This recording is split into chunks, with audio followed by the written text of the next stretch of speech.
All right, so we are going to talk about the 2026 Decoding the ICF Coaching Futures Report. Let me set up a bit of the stage as to why this report exists in the first place. So I will call out something which I decipher, and this is my understanding of the report, is that it is not a prediction of what will happen. It is not a theoretical exploration that you make it a debate, but it comes more importantly from some of the realities that many of us are already encountering repeatedly, sometimes a little uncomfortable in the workspace. So the report is now not going to ask us what will coaching look like in the future. That's a very generic motherhood conversation. But I think a far more concentrated way of looking at it, or a confrontational way of looking at it, is what kind of coaching future are we creating through the choices we are making today? And that choice could be a conscious one, or an unconscious one, or subconscious one, but we are making choices every day. And this question makes a difference because in the world that we are in right now, coaching has changed considerably and it continues to change, and faster than what some of us thought or our professional assumptions were about how coaching looks like. And it's not only coaching that has changed. Coaching has changed because workspace has changed. The way the leadership has changed. The way we looked or used to look at authority has changed. And people's relationship with their own identity, what is their purpose, how they say well-being, all of these have changed over a period of time. And we've seen this go more so after we've been through the whole COVID thing. And coaching, whether we acknowledge it or not, is now operating in this altered landscape. It isn't as black and white as we have seen it to be or assumed it to be. So while coaching has always been a very future-facing profession where we ask people to imagine the possibilities, challenging the limiting narratives that they have, and how will they move forward even if it is the future is uncertain, that's the value that coaching has always brought. But now what we're also saying, if coaching exists to help others navigate the future, are we as a profession also actually prepared for the future that is already arriving? So the report isn't about giving us answers to that, but giving us a lens, a way of seeing certain things, how we shape our context so that we can choose our responses and intention rather than the habit that we are in, going more meaningfully into accepting the change. So the debate isn't whether coaching works. We know it works. All of us have been through it some point of time in our life, and that's why we are here. What is not resolved and what the report names is that the access to coaching is still something that remains slightly uneven for some, even inconsistent, and maybe even a little exclusive. So the access today for coaching is shaped a lot by cost, right? It is also shaped somewhat with language. Maybe culturally, the fitment is not there. Maybe the geography that people are in are not giving them access to the kind of coaching they would want. Even something as small as technology plays a big role. There could be concern regarding the credentials that we have or the credential systems that run. And of course, access is not completely neutral. The question isn't that is coaching valuable. The real question is who gets to experience its values and who are those who still remain outside its reach. This one is how we are going to reframe the conversation. The report will also talk about how do we define coaching itself. So historically, coaching has been framed as a tool like for individual growth. So I get clarity, I get confidence about my performance, my success, right? But increasingly, coaching is also now being asked to operate on a different scale. From how am I helping somebody be a better performer, we've moved to how does coaching contribute to healthier teams, organizations, communities, even societies. So instead of making it a I context, we are now making it a we context. So coaching is moving, let's say, from personal transformation to a collective and maybe even a system relevance transformation. And with that said, we are now going to talk about why is this shift happening and what are the forces that are driving it. So, why this moment? So, in every profession, we see that if it survives long enough, it reaches a time where it either evolves consciously or it gets shaped by the forces that we possibly don't understand. It's the external forces which help shape it. So, like we've seen that in medicine, we've seen it in education and a whole lot of other professions, right?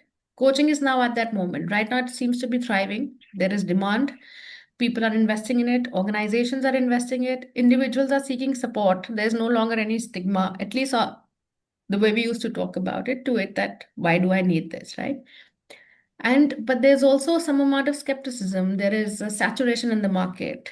There is some amount of confusion about the standards of coaching. And on top of that, if that's not enough, there's also some lack of clarity or blurring about what is the difference from coaching to therapy to mentoring to consulting and so on and so forth. And if that wasn't enough, we are also now also have AI coaching, right? So AI will brand coaches, then social media is full of people calling themselves coaches. Organization are investing into coaching, they don't know why. So there's a lack of clarity, but maybe it's the in thing to do, or maybe it makes sense, or they want to palm off the responsibility, multiple reasons. And the clients also are not very sure how do they assess the quality of the coaching that they get, or the ethical aspect of it, or is it deep enough, or is it helping enough? So, we are going to talk now a little bit more about the legitimacy or the relevance and the responsibility that comes with coaching. So, let's also talk a little bit about more about the drivers of change. Like I was saying, the future is not arrived suddenly, it's been in the wheels for a while. It's not like it's knocking on the door and says, okay, I'm future, let me in. It's not asking for permission, it's just building, and it's just the speed we are going through. So, but we really need to look at what are the different five drivers of change. They are not trends or tools or disruptions, but they are shifts in the society. They are structural shifts that are reshaping the way we look at coaching. And it is also going to explain to us that why this profession, it's now getting changed or stretched beyond what used to be its original space or design. So the first driver is the collaborative ecosystem, which talks about the end of silos. Earlier, we used to see for decades that the professional work was very siloed. Coach hai to will do development, therapist hai will focus on mental health, the HR is focused, they have system, policies, processes to run. Leaders are only focused on getting results. Everybody is operating in their own boundaries. Now that world is not existing anymore. The challenges that people bring are not about, they don't respect professional boundaries, right? Because everything is talking to everything else. It's not like a one siloed approach. For example, let's say burnout. Earlier, we thought burnout is psychological, but it's not only psychological, it's also an organization thing. We used to say that leadership fatigue is personal. I, as a leader, is no, but it is also systemic. It is a failure of the system as well. Well-being is also not only individual. Well-being is all of the whole society, the culture, the economy. So it's not like one single person can hold this amount of complexity alone. So what is emerging instead are collaborative ecosystems, like a network of professionals that are coming together from all disciplines, from sectors and perspective to address these kind of challenges. In this environment, coaching is no longer a standalone intervention. Now it becomes like a connective intervention. So it builds bridges, it translates strategy, humanity, it holds conversation, it supports collaboration. It's not like you will see that explicitly written in that report, but the implication that this report has is that if coaching remains isolated, it becomes marginal, it becomes small. Coaching needs to collaborate for it to stay essential. So you have to let go of the professional territory. You have to move beyond individual expertise and develop thinking, which is more systems thinking and not really people thinking, and become comfortable in being a little bit of ambiguous and work in a space of shared ownership. That is the first driver. The second driver is the economic disruption and the evolving work. Now everyone in the room feels it, the disruption, right? There are roles that are changing. There's no stable career. Earlier, careers used to be very stable. One person in a parent's life used to spend entire career in one job, right? Then started changing quite a bit. Now, forget about roles. Careers are changing. Skills are expiring. Industries are shifting. People are reinventing themselves. Some forcefully, some out of choice. Work is no longer predictable. It's a constantly moving thing. And if that wasn't enough, now people are also saying, there are other things about promotion.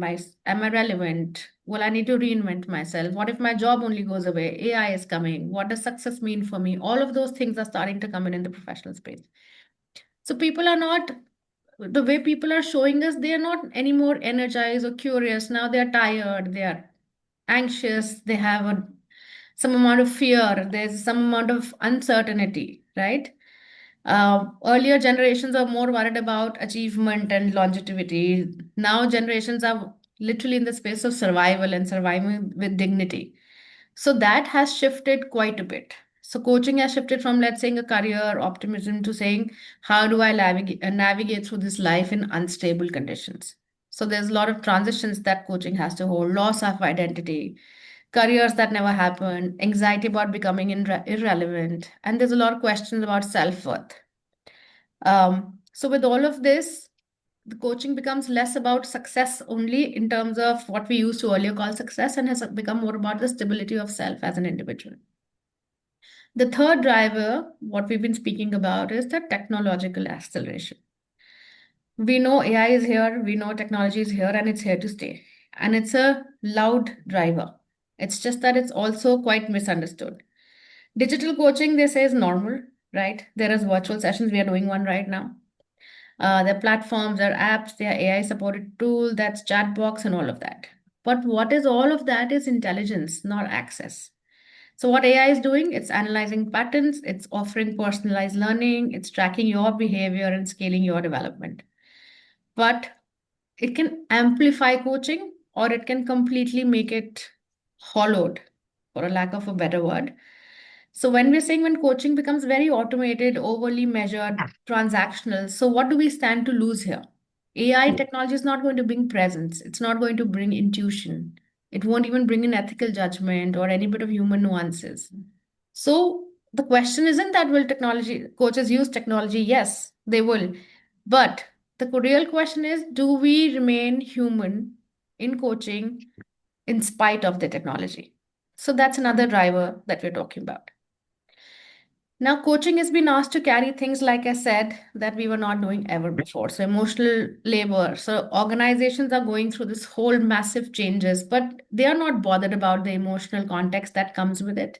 For them, they're like, okay, call in a coach. That's not our job to do. There are conversations at workplace about psychological safety, and since all of us are from the similar space, we see how psychological safety plays out. Leaders don't know how to build that safety, how to create that space, safe space, right? There is identity crisis. Work is changing. Work is unstable. Today I'm doing X, tomorrow I'm doing Y. I don't know where I'm headed from now on.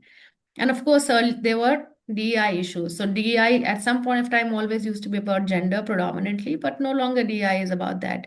So there's a whole lot of human nuances and aspects that come into play that people are not ready to deal with or don't know how to deal with. And that's why when I earlier said coaching is no longer one-to-one, it is very systemic. And that's why technology is also not enough.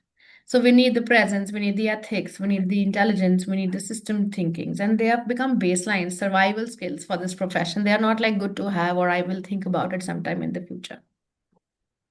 The fourth driver is globalization and cultural intelligence, right? Now we are working across cultures. There are no boundaries across countries, across generations, and simultaneously, right?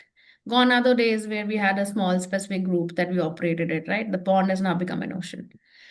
And still, much of the coaching still is about individual verbal expression, psychological safety. These assumptions are not traveling well in the larger narrative of globalization. So what we felt was empowering now can, in one particular context, may not necessarily be the same. It can feel completely inappropriate or unsafe in another context. So cultural intelligence is also not an option for coaching anymore. It has now become core. So we have to learn to question our own lens. Are we looking at it from a perspective of whoever we are speaking to in a larger perspective? Recognize that there is power and privilege, there is adapting pace, there's a language, there's a structure, and we have to learn to honor collective identities now, not just individual identities, which is what we are used to doing. Right? This is not just about skilling ourselves as a coach. This is contextually making us humble that there is a larger space out there which we need to understand.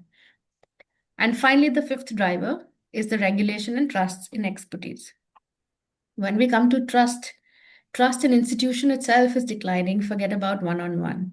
Expertise in being questioned. Now anybody can call themselves a coach. At the same time, clients still want to get the safety, they want ethics, they want accountability. Right? This creates a paradox somewhere. And there's a lot of regulation also. There's cost, there's limited access, some of the voices are getting excluded, the quality is getting diluted, clients are confused, there's an erosion of trust. So, for all of this, now coaching cannot only scale where privilege exists, where there's money, there's language, there's technology. It is Coaching cannot become elitism, right? Coaching has to be for everyone. And that is where we are saying. And that is where there is some amount of warning there to say, are we keeping it concentrated to a small population or a small group of people? The future of coaching will not come from how polished we are. It will come from who all feels included. Do people feel respected? And are they feeling safe in the space that we've developed for them? So the report isn't about rigid control, it's about being transparent, it's about creating inclusivity and credibility, by the way. So, with all of these five drivers, a few things that come out very clearly is that the future of coaching is not going to be shaped by tools or technologies or techniques. It will be shaped by how well we understand the system, how ethically are we able to use technology, how deeply do we respect the culture, ours and others, and how willing are we to collaborate, and how seriously do we take trust. And that is why it shows us all the forces that we spoke about, how they're shaping the future of coaching. So, again, like I said initially, will coaching evolve consciously or will it be shaped by all of these forces because we are just going with the flow? So, that's it. I would request whoever is taking section 3 to please continue. Yeah, that would be me. But thank you so much, Snigdha. I think you set up the context very, very clearly. And even when I was reading the whole report, it is the five drivers that stood out. This is probably the first time somebody's actually written down the drivers. Up until now, it was just make and feel, right? But before I share my screen, I want to settle a little context. All of us here work with people who are navigating uncertainty, career changes, leadership ambiguity, identity shifts, life transitions, very similar to what Snigdha mentioned.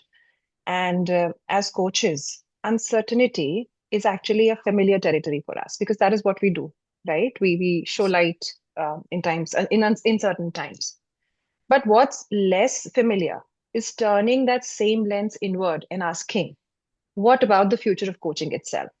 Right? And that is what the ICF Futures Report does. It doesn't try to predict where coaching will land. Instead, it just does something far more useful. It helps us prepare for more than one possible future. And that is what I will be taking you all through because the future won't arrive evenly and it won't even arrive politely. And it certainly won't arrive in the same way everywhere. So, what you're about to see in section 3 of the report is four futures of coaching, preparing, not predicting. And I'll quickly share my screen so that we have something to pivot on. Let me know if you can see my screen. Yep. Yeah. 1 second.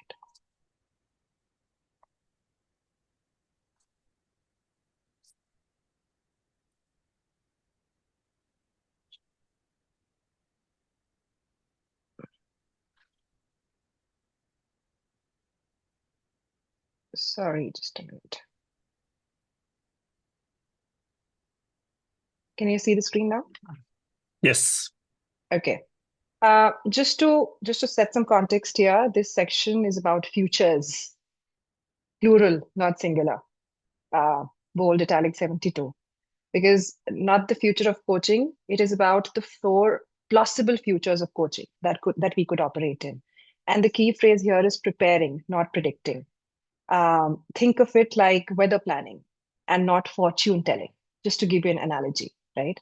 Uh, Moving on, these are all scenarios and they are not predictions. There is no roadmap with one destination, and we have to be very, very clear with that. The ICF Futures Report is not saying that this should happen or this will happen. They're more like rehearsal rooms. You don't rehearse because you know exactly what will happen. You rehearse so you are not frozen when something does happen, right? If you're driving, you know that it's going to rain. So you prepared that there will be a rain and you will take certain changes. You'll drive slowly, probably you'll wear a raincoat. It's a scenario planning, and that is what this report does for us. Just to summarize here, these bullets summarize the crux of what is present in section 3, that the futures won't move in a straight line. Technology will accelerate, but unevenly. Some organizations will be sprinting ahead with AI, while others will still be tying their shoelaces. And that is what we are seeing in the corporate scenario. We're also seeing that collaboration is also very fragile. Sometimes we are building bridges, sometimes we pull up drawbridges. So everyone has a different approach to coaching, right? So coaching can't prepare for just one world. It has to be like an all-terrain vehicle, able to drive on smooth highways and rocky roads. And that is what this section 3 is all about, the scenario planning. In section 2, Snigdha covered the five big forces, right? They're all important, they're all influential, but two forces stand out. And they stand out not because they are the biggest, but because they are the most uncertain and most impactful. And when you combine uncertainty with impact, that's where futures emerge. And you will see this in the subsequent slides. Think of it like cooking. Five ingredients on the table, but two determine whether the dish is sweet, spicy, or sour. That is exactly how coaching is going to uh, transcend or move ahead. The first driver that will be used in section 3, which Sindha also spoke about, was the technological acceleration. It is the first driver. And on one end, we have high adoption. On one end, we have low adoption. AI is everywhere. Data-driven insights, virtual coaching rooms. I'm not going to repeat it because Snigdha spoke about it at length, but that is what high adoption means. And on the other end, we have limited adoption. That means that coaching stays deeply human and technology supports, but it doesn't lead. Uh, this isn't a debate about right or wrong. This is just a minute. This isn't a debate about right or wrong. It's about what kind of experience coaching becomes eventually. Think of it like a GPS or more like a conversation with a trusted guide.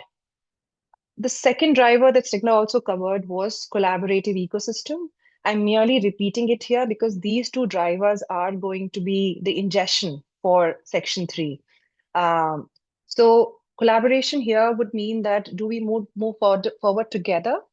Do we have shared standards? Do we have cross-sector learnings? Do we have global conversations? Or do we fragment? What do we do? If we fragment, then do we have different definitions? Do we have different quality levels? Do we have different access points? Uh, the difference, it's merely the difference between an orchestra and a group of soloists. Both can make music, but the experience is very different. And that is what collaborative ecosystem technically means. So what we do here is that we put these two drivers together, and then this slide is very important because we put these two drivers together. We put technology on one axis, we put collaboration on the other axis. Where they intersects, we see that four futures appear, and none of these four futures are guaranteed, and none is impossible. So this matrix, it isn't a box. We don't have to box ourselves in this matrix. It is a map. And this map, it doesn't tell where to go. They just help you understand where you are. Do we want to speak about this matrix? I hope everyone's gone through this matrix, and this is the core of section 3 technically, Yeah, that's right? good. Yeah, Thank you. yeah. So moving on to the four plausible, sorry, it's a bit of a tongue twister there. Four plausible futures of coaching.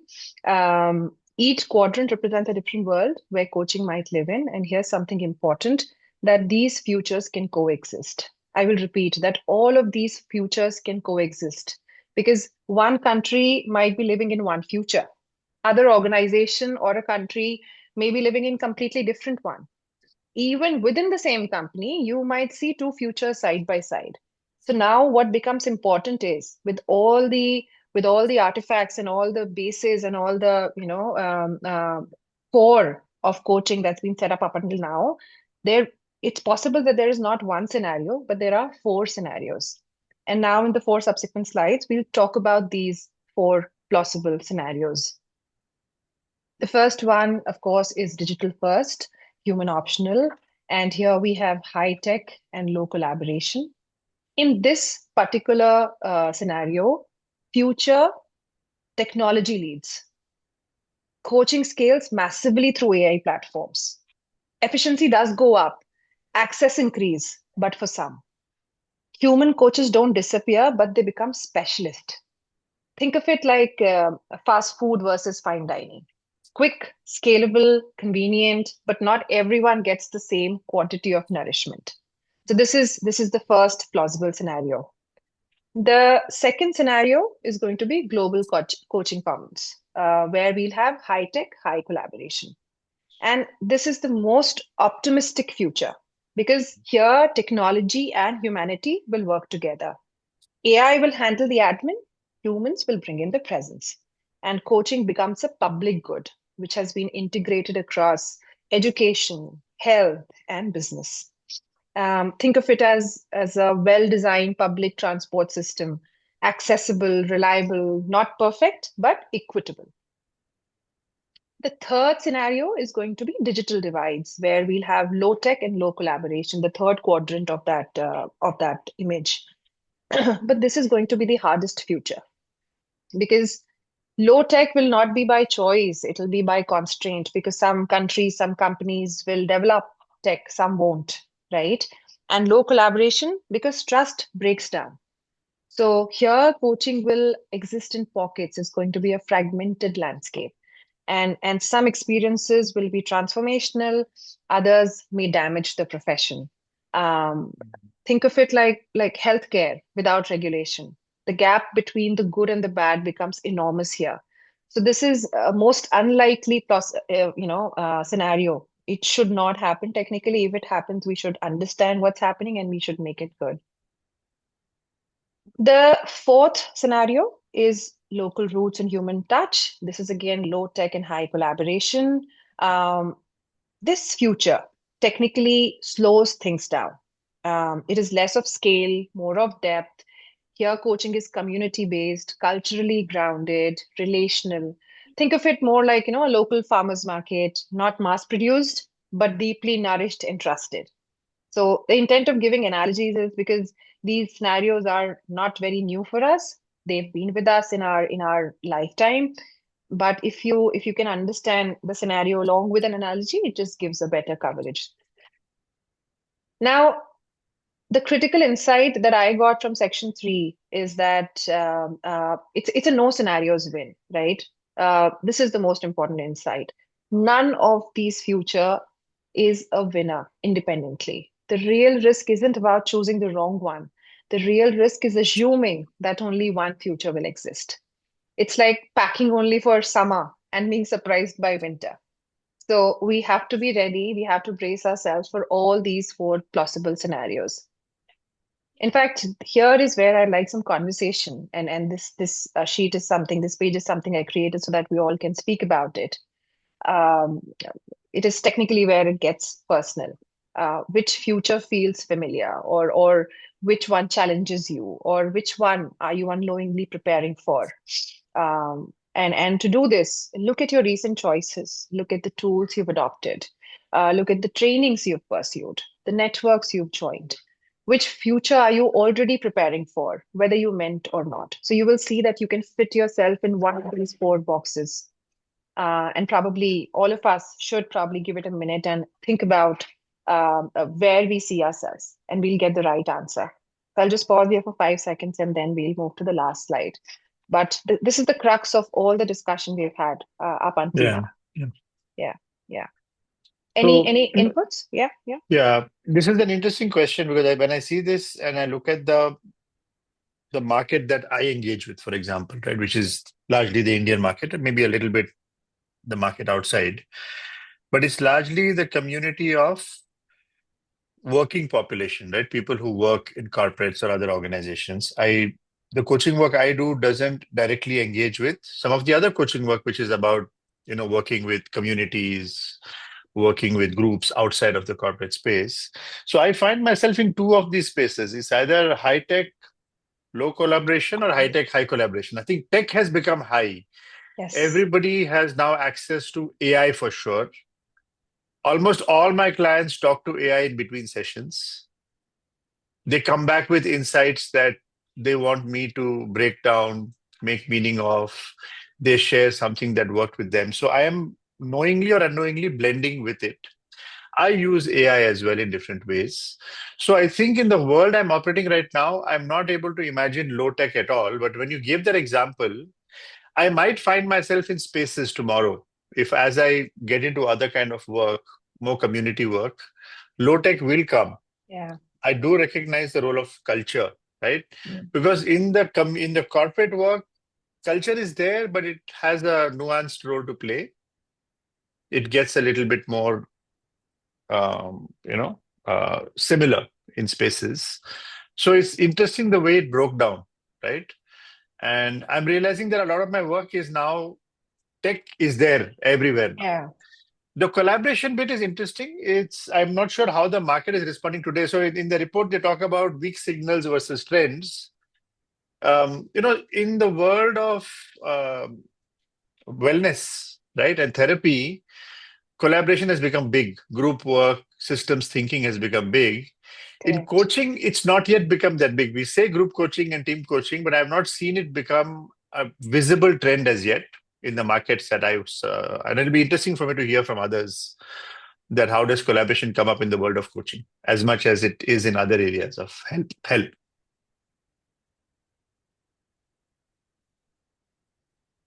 Great insight, Rajkamal. Kingshuk, you had something to say? No?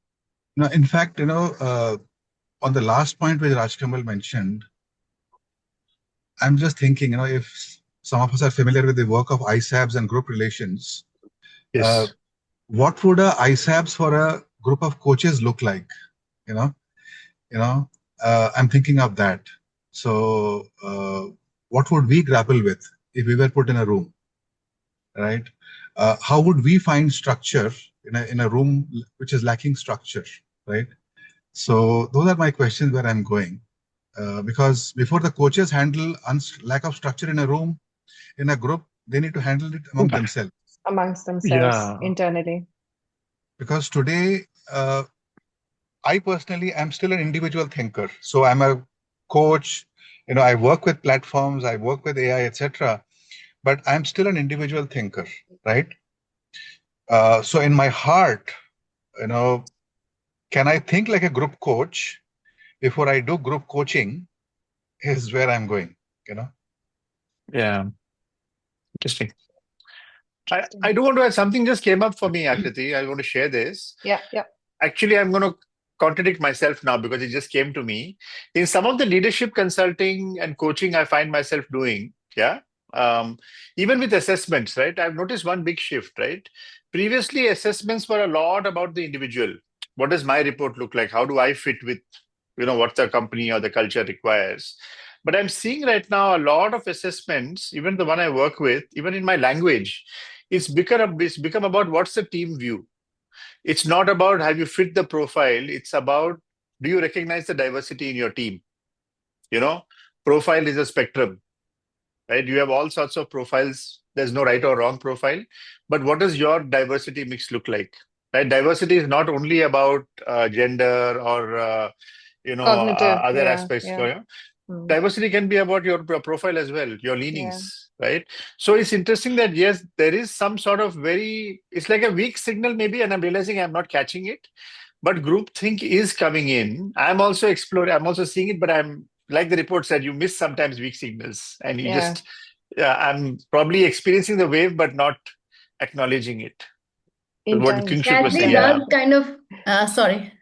Yeah, I'm please, just please saying go it ahead. does kind of open the, I wouldn't call it a Pandora's box, but something similar to that effect, right? So now when you're talking, I'm also thinking, yes, I mean, I think I also said it earlier for us, BI was so much just about gender and stuff, right? Now just the inclusive context has become so huge that just to keeping that aligned in, especially in a group coaching, right? I mean, it's very, very difficult to just I think forget about coaching, even in regular day-to-day workspace, right? It's so difficult to manage because they're multi-generational teams, they are multicultural teams, they're global uh, access. People have all kinds of exposure, and then these are which are the visible ones. Then there is the invisible thoughts that people now have of how they choose to identify what kind of people they are, and that's not on the surface at all, and needs much digging deeper to say that. Um, I think it's very complex. I don't even know what is the solution to that. I just see the complexity, and I've seen the complexity of it as an HR leader more about handling teams, and I can't even begin to fathom right now when the coaching mix into it, how complicated can it be, and that doesn't make it easy, but something worth putting the thought on the mind to. Absolutely. Absolutely. Uh, I think with that, I quickly end because summing up whatever we just discussed here, right? The future is not going to reward certainty. It will reward range. That is what we spoke about. The coaches who thrive, they won't predict correctly. They'll read signals early, they'll build bridges across futures and adapt without losing their core. So the question isn't which future will arrive, it's are we ready for more than one? And that's where the action begins. I think that's in summary what we spoke about, and this is what section 3 of the Futures Report is all about. With that, I will hand it over to Kingshuk to take us through section 4. Yeah. Thank you, Akriti. Thank you, everyone. I think when I started this session, I thought it will be very tactical, but I think it's gone to a completely different level. You know, the way Snigdha and Akriti have held it, and the way Rajkamal kind of raised some questions. So I will begin section 4 by saying that, section 4 talks about turning these insights into impact. What do you know with what you do, right? So before we go there, let me just, bring in some more statistics. How many times does an employee get interrupted at the workplace in 8 hours?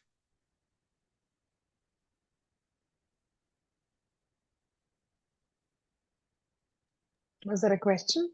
Yeah. Sorry, I'm thinking. Kingshuk, Okay. I'm slightly confused. Sorry, say that again, please. In an 8-hour workday, how many times does an employee get interrupted? In Get India, interrupted. yeah, in India, it's pretty high. I'd probably say some 30, 40 times, if not more. Yeah. It's culturally Okay. dependent, actually, You but can't India is even pretty high. quantify it. Yeah, can't even Yeah, quantify it. especially Depends this on, whole, I was reading some, sorry, I'm digressing slightly, but the point remains the same. This whole open office was supposedly created to bring in transparency and approachability and all, but it is an absolutely disruptive environment to work Gotten out of in. hand, huh? Sorry?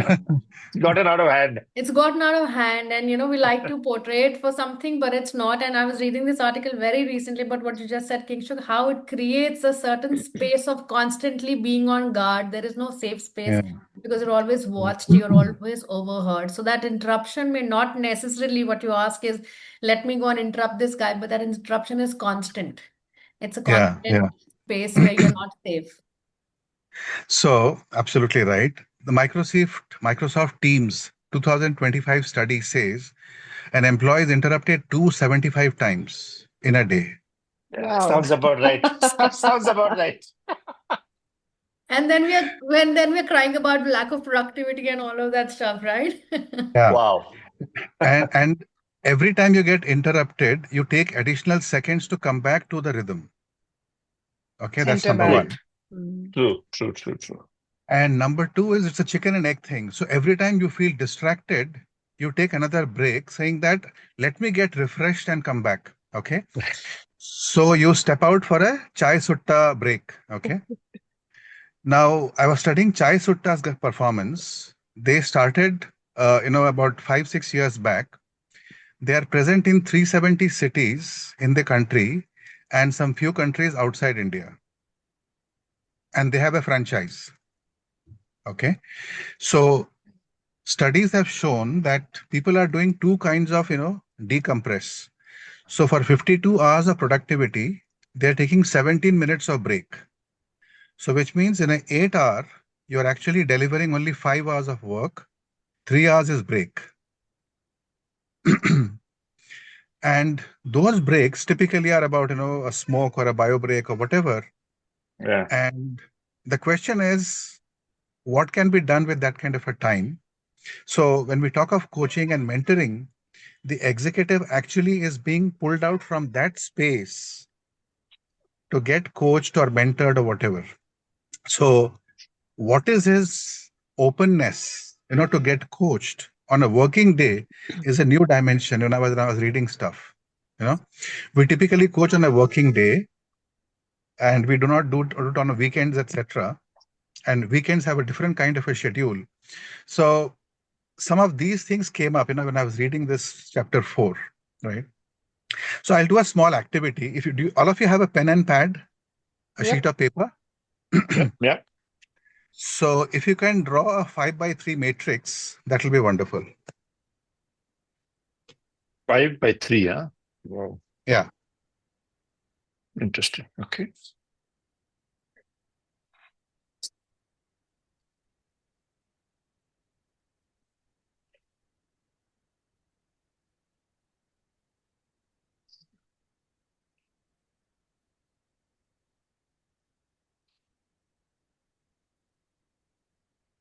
Okay. So the section, where you have, the 5 rows or 5 columns, whatever, are the 5 themes that is there in the futures thing. Okay. Hmm. So if you can just put that. So The the first, drivers. yeah, You mean the drivers. Yeah. drivers? Hmm. Drivers. Yeah. So let's say the first one is collaboration. Second one is systemic well-being. Okay. Third one is technology for access, at the same time deeper connection. Fourth one is culturally resonant coaching practices. Okay. So first one is collaboration. Second one is systemic well-being. Third one is technology for access and deeper connection. Fourth is culturally resonant coaching practices. And fifth one is multiple pathways for coaching excellence. Okay. These are the 5 actions by which, some impact can happen. So this is the column with the 5 things.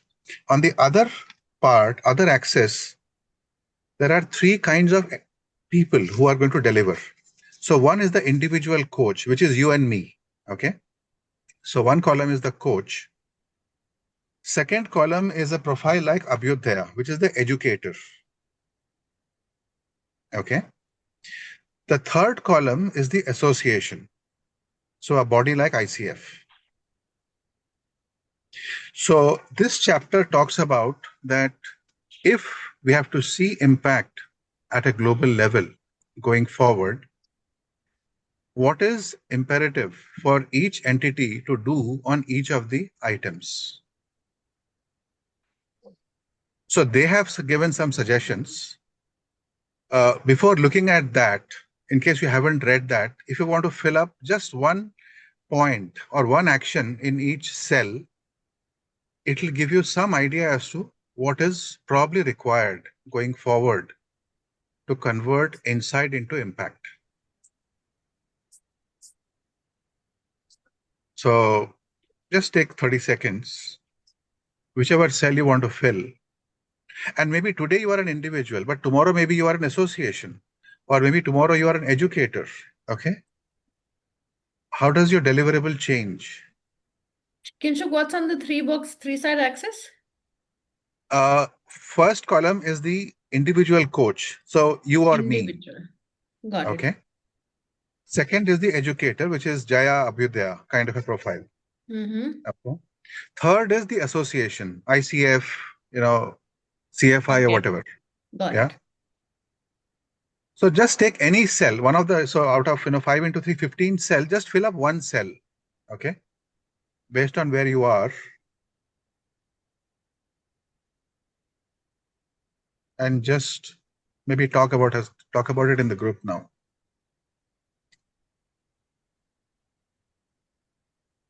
So while I'm not in the space of an educator right now, but I strongly believe in this space where I'm saying as an educator and as somebody who needs to be collaborative. And initially I spoke about how a therapist and a mentor and a coach and a guide, the boundaries are getting slightly blurred because they are handling a much bigger issues than we initially thought we were solving for. I think as a educator and bringing in collaboration in all of these different cohorts or kinds of people or people who can actually make a difference is a huge merit in coming together and building something which is more, um, let me say, wide and more deeper rather than just a pinpoint piecemeal solution that we may True. be bringing right now. Yeah. So when I did this exercise, question my mind was, what am I doing today, and what do I need to do in future if I were to follow this matrix? Okay. So, for example, what is Abhyudaya doing today, and what could Abhyudaya do tomorrow, right, to handle the future? In fact, by this matrix, I also feel ICF is opening up its own door, saying that how should ICF evolve to stay relevant and to be a knowledge partner, or a body of methods and systems going forward. So because I've heard at many places that ICF, is it relevant today? But because of this report and the way they have described the future, I feel what they're saying is we want to disrupt ourselves and help us disrupt, help us disrupt myself, kind of a thing, is what I feel when I spend some time on this matrix. So they are not saying they are holy cow. They're just saying that each of us have a role to play, and probably we disrupt ourselves earlier than be disrupted. I mean, the way Apple does, they just put their device out of fashion. Yeah. So, yeah. Like I'm thinking now from the idea you asked us to think. I thought of one when I went back to the notes or the article. We talk about tripartite agreements in our corporate world, right? But they are just very legal agreements. We many times have tripartite agreements, but the third party is just a signature. That's all it is. But when we are coaching, we're really coaching the individual. But how do we start really coaching a system, right? Is there ways by which when you coach an individual, you get the manager, the peers, the team together? How do they all work together? Because it's so easy to sometimes think about coaching as, okay, this is what the person comes out as insight for themselves. But then that insight now has to interact with the whole system. So how can we start developing solutions or offerings that really bring the system into the coaching effort? Is an example, right? Of how do we start preparing for that world of, because I think, like you said, there are some organizations I've heard, I forget which one, not SAP or some other large organization, has moved away from the concept of departments. They now work with project teams in every area. COEs. Yeah. Absolutely. In fact, Cisco, for example, has no HR. Deloitte has no HR. It's just a phone box. Yeah. It's just ticket raise. You raise a ticket, get help, done. There's no HR. So when you talk of HR, they say, no, who's HR? That's the reaction I got. Akriti is smiling. No. Actually acknowledging to what you just said. In fact, Rajkamal made a very good point, and the fifth driver. So I was just penning down. This is a very good exercise. First of all, Kingshuk, it just makes you think, right? The fifth driver that we have, right? Develop multiple pathways to excellence. So if I were to think about as an individual coach, I think as an individual coach, it's important that we build a portfolio career, we diversify our skills, the formats, client segments. As an individual coach, that is something I should be doing. As an organization or an educator, I should be offering modular, flexible learning journeys beyond linear certification. And as something equivalent to an ICF body, it's important to create inclusive, non-linear credentials, and recognize pathways. Because right now, there's only one journey to ICF, maybe two. There's a portfolio journey and there's a level 1, level 2 journey. So that is something that comes to my mind when I think about the fifth driver. Then if I think about designing cultural, the fourth driver, what was it? Culturally resonant coaching practices. As an individual coach, I think it's important that I adapt to coaching to the client context. Like HR business partners. They were corporate HRs and then came HR business partners. What were HR business partners doing? That they were essentially understanding the value system of the client. It could be a Mondelez versus a Estee Lauder versus a Cisco. You understand their value system and then you build the whole business partnering of the people basis that. So I think it's going to be important for us to adapt coaching to client context, client culture, and lived reality. As an educator, I feel that we'll have to embed cultural intelligence as a core capability and not just elective. It's important to understand the whole cultural intelligence bit, especially in a global organization like Abhyudaya. And for a large body like ICF, we'll have to ensure that global standards they respect cultural context. So these are the two drivers I actually thought through in the last 1 minute. But it's very interesting to understand how this will evolve, and slowly how HR is weaning off and coaches are taking that place, maybe. And I wish it happens. I so True. wish it happens. Yeah, Sure, sure. yeah, Snigdha, thank you, Akriti. yeah. I'm just thinking that there's so much of, now my thoughts are going all over the place, and I'm thinking, just starting from thinking what is happening to HR, like you just mentioned, because we've seen that change happening in organizations. Both Akriti and I were in the same organization. We've seen the evolution, and I don't know if I can call it evolution though. So we've seen that how different aspects of all, it just feels that, and I keep going back to what I started off the report with. There are external factors that are happening. They're happening as we speak. Now we just have to see how are they impacting us. Are we letting them impact us consciously, or are we just going to be forced to be shaped into something? And I just keep going back to that same point over and over in all this conversation that we're having right now. Yeah, I'll just put in one more spanner. Akriti, you were saying something. Sorry, No, go ahead. I was just thinking through, in fact, while Snigdha was talking, the first driver that we had, right, fostering co-learning and collaboration, was just going through it. So I think what we need to focus now is, as an individual, we need to invest in building peer learning circles. Very, very important. Individual will not stay, right? You either perform or you perish, and survival of the fittest. I know too many jargons, but that's how my mind thinks. So you start building peer learning circles. See, it's important that you collaborate across disciplines. Not that if you have a certain stream of coaching, you don't get fixated to that. You understand different cultures. You share practices openly. It does not need to be a culture kind of a thing, right? That it's my coaching practice. I'm not going to share anything. You start sharing practices openly. And for somebody like Abhyudaya, because now I've started working with Jaya also just to refine the marketing and operations bit there. I think it's going to be important to design cohort-based learning. Very, very important. And community labs and cross-sector exposure. This is something that's not happening right now. And this is the call of now. We have to do this. Uh, we have this call right now. Five of us we're speaking to each other.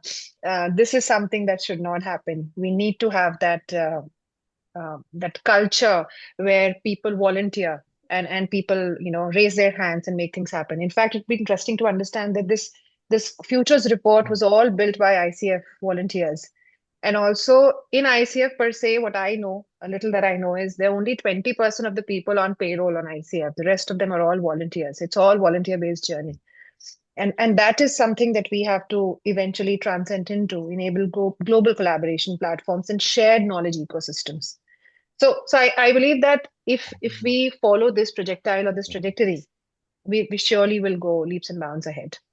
I'll pause. I'll pause here. Sure. Nice one, Akriti. Yeah. So that's all, I had, in chapter 4. So maybe, good time to pass it to Rajkamal. So. Sure.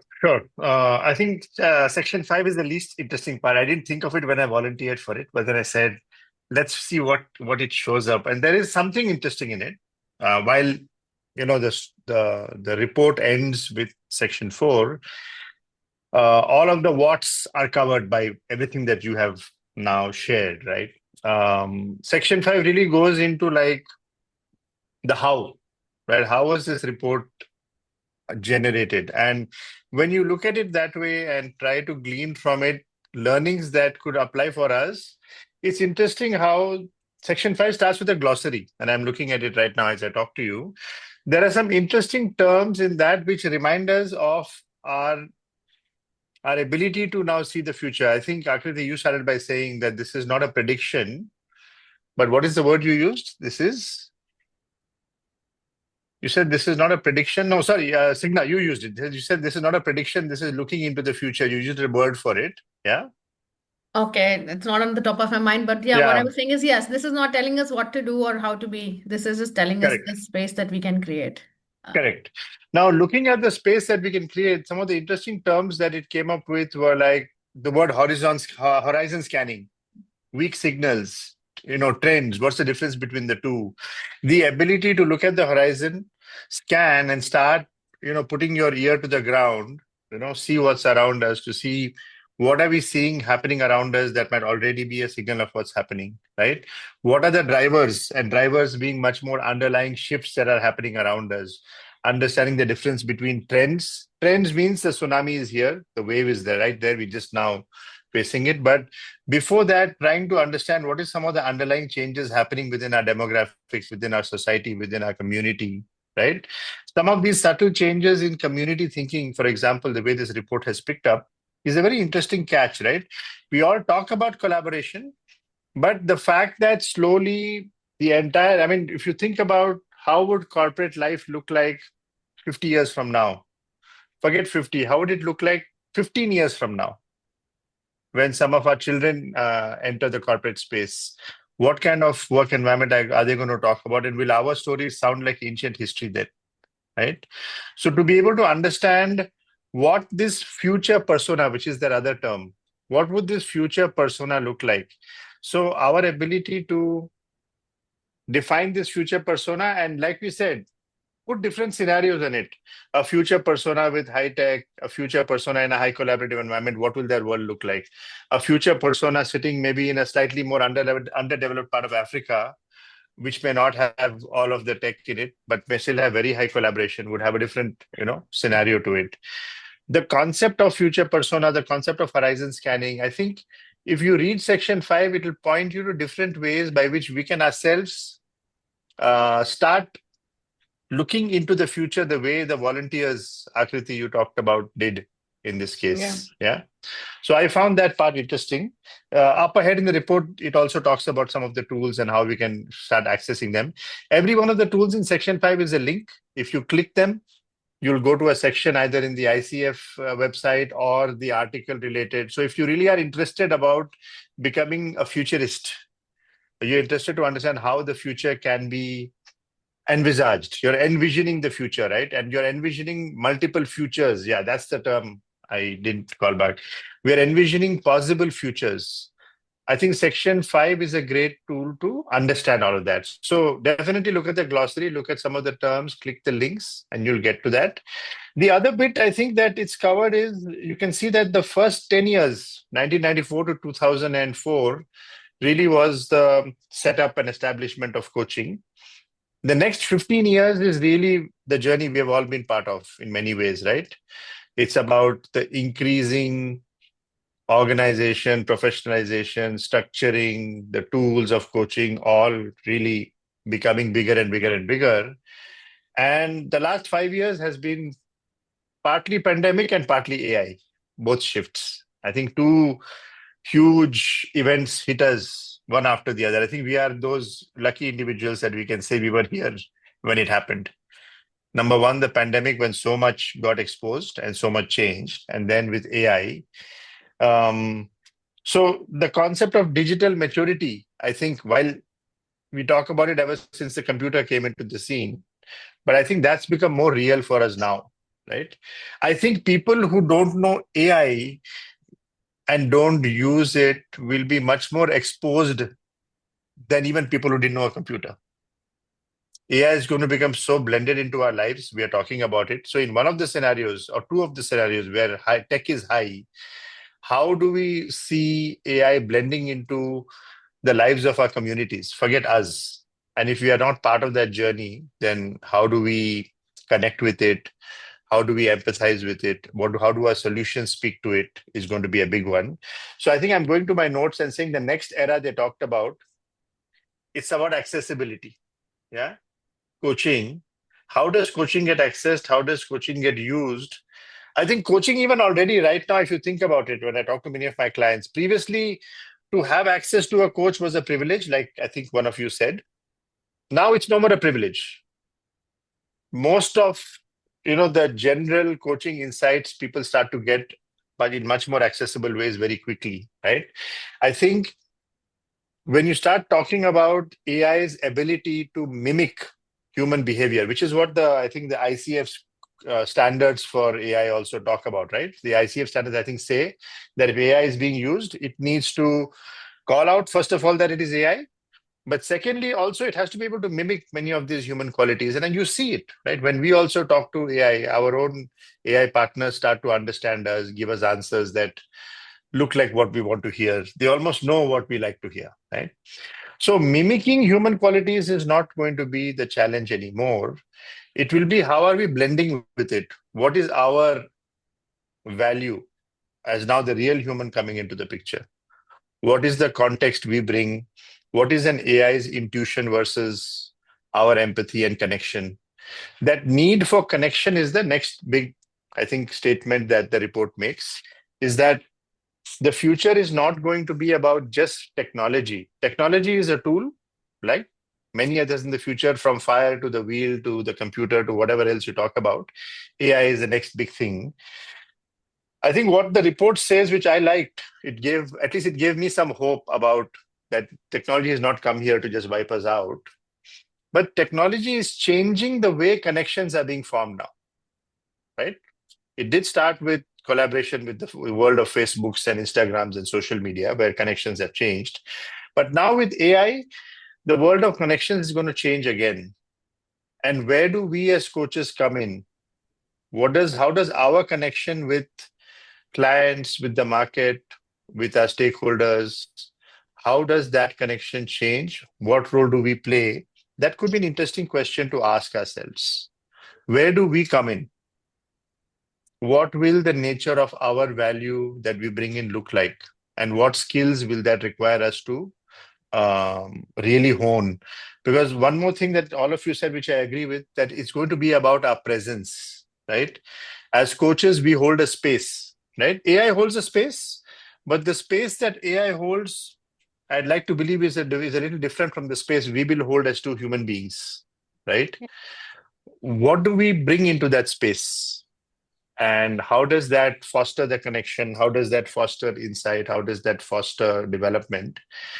That's really going to be what coaching ecosystems are going to be about. So, and the term that I think in the report, let me go to my notes and say, yeah, it talks about markets are now going to be no more about developed or mature or rich or poor or economically advanced. It's about a nascent ecosystem, an expanding ecosystem, or a mature ecosystem. There are three terms they've used. And honestly, now markets can leapfrog. Like it happened actually, funnily, with the telecom industry, right? India and China and many of these Asian countries leapfrogged far ahead of the Western world in their telecom systems because technology just leaped, right? We didn't have many systems that others had, and we just went far ahead into 5G. Similarly, in coaching, the same thing is going to happen. You may find many regions, even within India, you go to tier 3, tier 4 economy where, yes, the internet might have reached, but yes, still usage is different. You may find a lot of our markets leapfrogging into environments where collaboration suddenly changes, the culture changes. So we've got to be ready. We cannot expect changes to be linear anymore. The next era beyond 2026 is going to be a little unpredictable in the sense that the multiple futures will be different within our own country and across the globe. A market that is nascent can suddenly move to mature very fast, and we've got to be ready with our scenarios. So I like the matrix that Kingshuk said, that what skills do we bring in for different regions, different markets, our ability to find newer ways to collaborate, newer ways to integrate technology, newer ways to align with the culture. That's really going to be about it. And like I said, ultimately it boils down to how do we make connections? Technology just changes the methodology, right? It's all about now in the world where connections are becoming more and more and more important, right? They call it what? The VUCA world, right? Volatility, uncertainty, complexity, and ambiguity. In this world, connections are becoming more and more important. And we as coaches really have that ability to become that bridge to bring in that connection. And yes, whether we bring in systems thinking, whether we bring in collaboration, whether we enable that kind of an environment, how do we do it? That becomes that question. So really, section 4 is about just bringing together the research methodology, some of the terms we use. You go to those sections, you'll understand how the future was brought about, what tools the volunteers used. Please access that. And then it just helps us understand, really make meaning of it all. I'll pause with that. We've got about 9 minutes. You make such good points, Rajkamal. In fact, something came to my mind that what if the word coaching itself changes? Yeah. Not the work, just the label. This has happened before. HR became people, IT became work. The typing pool became computers. All of that happened, right? So if coaching really scales across systems and across communities and across culture, it may become less of a noun and more of a verb. People may say that I not that I hired a coach, but I'm supported or I have space to think. And that's not a loss. That's an impact. Because and that's a plausible scenario that the word coaching Correct. itself may change and evolve to something different. Yeah, very true. Very true. That'll be an interesting thing to see. International Conversation Federation. You never know. You never know.